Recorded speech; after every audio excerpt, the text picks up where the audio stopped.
What up, what up? Dusty Boaz Henry here. Boaz standing for the believer of the Alpha and the Omega. Z is the last letter in the alphabet, so therefore it represents the Omega. Henry standing for high earning, not rich yet.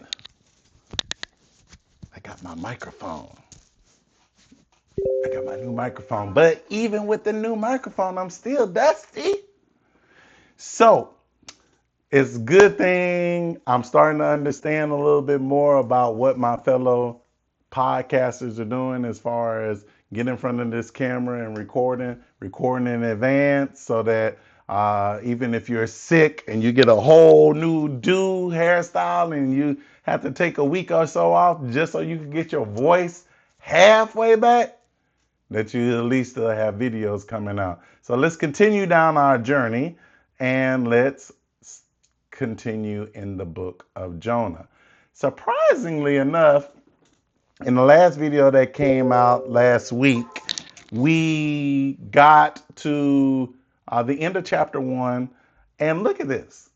We're starting in chapter 2 today, and it's going through 1 through 9. Even the message version doesn't break this up. So this might be a longer video. I'll try to keep it sweet, try to keep it under 30 minutes. But let's jump right into it. I'm just going to go ahead and knock the chapter out. There's no reason to leave verse 10 out. So let's get it cooking, let's get it rocking, and get right into it. We're going to be reading Jonah chapter 2. We're going to read the entire chapter.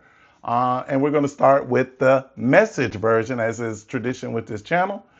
Jonah chapter 2, the message version. Jonah chapter 2, beginning at verse 1, and it reads, Then Jonah prayed to his God, capital G, from the belly of the fish. He prayed. And I should have had my dusty glasses on. The metas are downstairs, so we just gonna have to do with the bootlegs today, okay, y'all? Just work with me here. Rock with me, work with me, all right? Then Jonah prayed to his God, capital G, from the belly of the fish. So he's already been swallowed up. He prayed in trouble, deep trouble. I prayed to God. He answered me. From the belly of the grave, I cried, Help! You heard my cry. You threw me into ocean's depths, into a watery grave, with ocean waves, ocean breakers crashing over me. I said, I've been thrown away, thrown out of your sight. I'll never again lay eyes on your holy temple. Ocean gripped me by the throat. The ancient abyss grabbed me and held tight. My head was all tangled in seaweed at the bottom of the sea where the mountains take root. I was as far down as a body can go, and the gates were slamming shut behind me forever. Yet you pulled me up from that grave alive, oh God, my God. When my life was slipping away, I remembered God, and my prayer got through to you, made it all the way to your holy temple.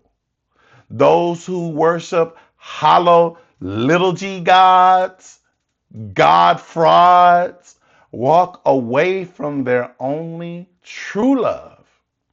But I am worshiping you, God, capital G, calling out in thanksgiving, and I'll do what I promised I'd do. Salvation belongs to God. Then God spoke to the fish, and it vomited up Jonah on the seashore. Mm, mm, mm. My word, my word. Now let's switch over to the New American Standard Version, as is tradition with this channel. You know what? Y'all keep forgetting to remind me that I can just change it right there on the Bible Gateway. Make sure y'all using that Bible Gateway. That's a good reference. And I got some more surprises and stuff coming to this channel. I got a lot of plans for this channel, whether or not y'all listening to me or not. Just got to do what's on my heart. Jonah chapter 2, and this time we're reading out of the New American Standard Bible.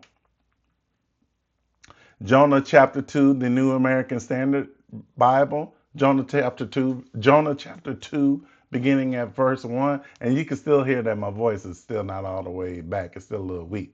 Jonah's prayer. Then Jonah prayed to the Lord his God from the stomach of the fish, and he said, I called out of my distress to the Lord, and he answered me. I called for help from the depth of Sheol. You heard my voice, for you threw me into the deep, into the heart of the seas, and the current flowed around me. All your breakers and waves passed over me. So I said, I have been cast out of your sight.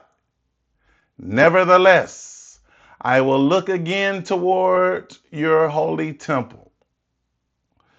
Water encompassed me to the point of death. The deep flowed around me. Seaweed was wrapped around my head. I descended to the base of the mountains. The earth with its bars was around me forever. But you have brought up my life from the pit, Lord my God. While I was fainting away, I remembered the Lord, and my prayer came to you into your holy temple.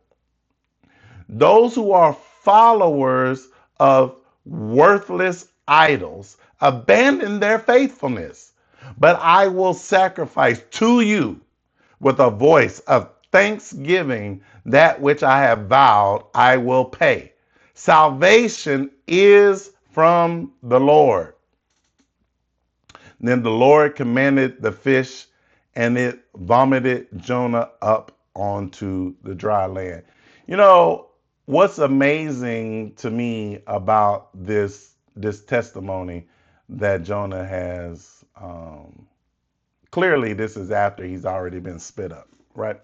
He's already been swallowed. Well, let's start from the beginning. He's already tried to go to the north when the Lord told him to go to the south. And in that process, he was asleep on the ship, thrown overboard, and thrown into the waters, and waves is crashing, circling them. And on top of being thrown into the middle of wherever they were, then a big, huge whale, it had to be an ocean, right? Because it's a whale that does swallow. It's a fish big enough to swallow a whole man, and that man lived to survive to tell it. Think about that. Think about being swallowed whole, and as he said, the bars, the teeth behind him being permanently shut. Why would the whale vomit back up what it done swallowed? Why? Why would the whale not try to chew on Jonah? Get you a nice leg, a nice arm. You get him right in the neck. Chew on a little, get him a little Jonah. But the commandment that the Lord has, not only over the waves and the seas, but over the fish, over the whale. And swallow this man up. Swallow this man up. Do what you normally do. Get your fish, eat your seaweed, maybe get a couple of rocks up in there, and do all what you need to do. and swallow this man up, and then just chill out, swim around. Matter of fact, why don't you go ahead and head the direction that I need you to go? Go ahead and head to the north. He was heading south. Let's head to the north. So in this process of being in the belly, being swallowed up, and being in total darkness, what would you think about? As a man that has already been blessed to hear God's voice and hear God's direction, and now you have all of this stuff on your head and wrapped around your neck, and you can't see anything, it's completely dark, and you just hear like water. You hear the water inside the pit that you're in. You more than likely hear the water outside of you, and you know that you are deep, deep down in the water. You haven't eaten. And I'm gonna tell you, the only thing that I would be thinking of is how did this happen to me? Why did this happen to me? And I'm going to tell you why. Because you were in a position where you knew the word, you received the word directly from the Creator, and you chose to ignore the word. How many of us are watching this video? How many of us have the Bible Gateway at our fingertips, and we aren't utilizing what people as Jonah, what people as Paul, all the apostles, what they have already done, their relationship with God, with the Lord, and we are ignoring the blueprints that they have left for us and doing our own thing. And we want God to bless this mess. We want God to be ever forgiving. Well, and he is forgiving. I'm not gonna say that he's forgiving, but we as humans think we try to belittle God into our understanding. But we haven't created nary fish, nary sea, nary earth, star, galaxy, anything. We can't even create artificial intelligence and keep it in check. Okay? We can't even create cars and prevent them from breaking down. We can't create homes and prevent them from breaking down. Cameras, laptops, YouTubes, internets, and prevent them from breaking down. But we expect that God should bow to our will and the way we think that things ought to go. And we want to head south, and God told us to head north, and we think we're going to be able to do the things that we want to do. And now you're sitting in darkness. Whatever your darkness may be today, you may be in a place where things aren't aligning the way that they're supposed to be in your life. Maybe you feel like you should be further along in your personal life, in your finances, in your relationships. You should be further along, but there's something there's a darkness that's surrounding you. There is defeat that is in your heart and maybe even in your soul, to where you're not progressing in the manner that you feel that you need to progress. What are you going to do about that? Are you going to stay in that darkness? But I'm going to tell you what, if I were to receive this video and or a message directly from God that tells me maybe I need to go north instead of south, maybe I should follow the blueprint that those who have aligned themselves with the Lord have been blessed for, and or notarized at the very least in a book that has been passed down for thousands of years, and been noted for being swallowed up by a fish, trapped inside of the belly of a fish in total darkness, wrapped up in seaweed, and left to your own thoughts. What's the first thing you're thinking about? If it were me, I would be thinking about, man, I did all of that praying, all of that worshiping, and I just can't believe that this happened to me. I can't believe that somehow, some way, I have been swallowed up by an entire fish. I'm still alive, and I'm just pretty much waiting to die.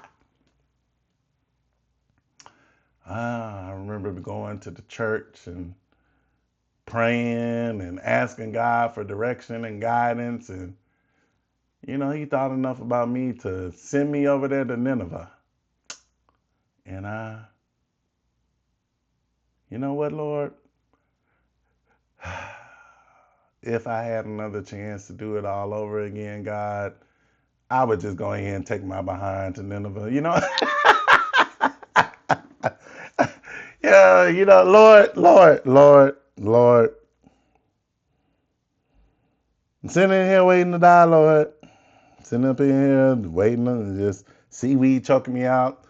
I'm more than likely gonna drown. Even if I somehow got out of this well, the likelihood I make it back up to the surface and not drown. And so, you know what, Lord, if I had to do it all over again, I wouldn't be so stupid to get on that ship. I would go ahead and go to Nineveh just like you told me to. Golly, I done messed up.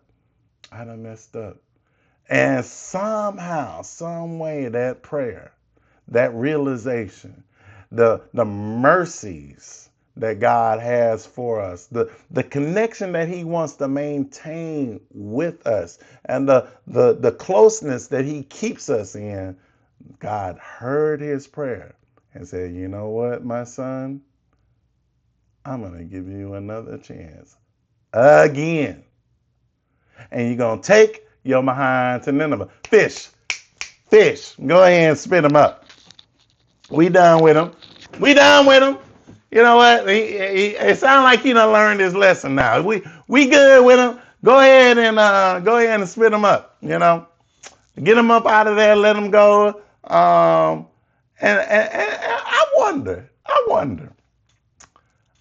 what it was like. You sitting in there. There's no reason to really even have your eyes open. You can't see nothing. So, and more than likely, if you got your eyes open, salt getting in your eyes, seaweed getting in your eyes, dead fish bones, everything. So you just sitting up in there, and then all of a sudden you haven't seen light in days. What did they say? 3 days, 3 nights?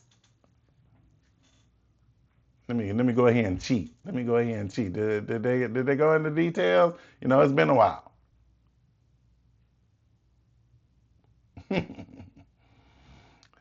Let's see. Pretty sure it was 3 days and 3 nights. That's just going off of 3 days and 3 nights. Jonah chapter 1 verse 17. Let me go ahead for the video's sake. Here it is right there. In the stomach of the fish for 3 days, 3 nights. There it is for your reference. You've been in there for 3 days, 3 nights. You ain't seen no light in no 3 days, 3 nights. And then I bet you even with your eyelids shut, oh, Jesus. Wait, I'm still alive? The Lord done showed me grace and mercy to give me another chance to go over here and talk to these people. Think about that assignment. Think about when people say that they have a calling on their life. Think about that assignment, the responsibility of it all. That the people in Nineveh ain't living right, and you got to be the one to say, "Hey, the Lord about to take you out. I got it directly from the man above." They probably throw you in chains, lock you up, this, that, and the third. The belly of the beast might be better than dealing with the man that doesn't want to hear that the Creator is about to wipe you out. Like, comment, share, subscribe. Share this video for that YouTube algorithm. Oh man, I need to publicize this channel more. I'm gonna try to get a plethora of videos going so that I'll have a library of videos before I really start publishing this channel.